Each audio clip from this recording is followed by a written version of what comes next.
नमस्कार, माझ्या चॅनेलवर आपले स्वागत आहे. आज आपण बनवणार आहोत खव्याचे गुलाबजाम.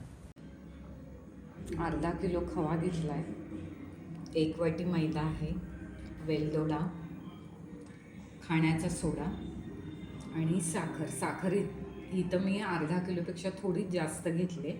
आपल्याला पाक करायचं आहे. खवा एकसारखा करून घेतला मी. आता आपण मैदा घालूया यामध्ये.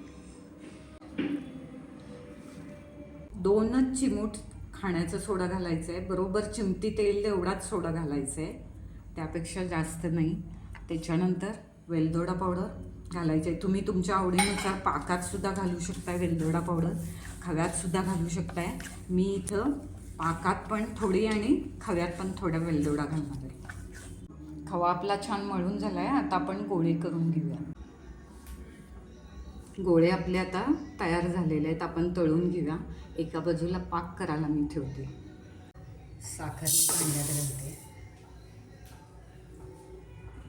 पाणी घालते. तेल आपलं गरम झालं आहे. आता आपण त्याच्यात गोळे तळून घेऊया.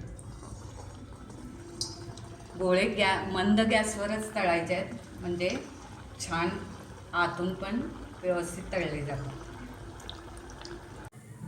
रंग किती सुरेख आलाय बघा. गोळे आपले आता तळून झालेत, ते गार होऊ देत आणि पाक झाल्यानंतर मग आपण पाकात घालूया. आपला पाक तयार झाला आहे. आता मी गॅस बंद करते. वेलदोडा पावडर घालून घेऊया आपण. हे तळलेले गोळे घालून घेऊया आपण. पाकात छान होऊ द्यायचे आहेत 4-5 तास आणि त्याच्यानंतर आपले गुलाबजाम खायला तयार आहे. आपले गुलाबजाम आता तयार झाले.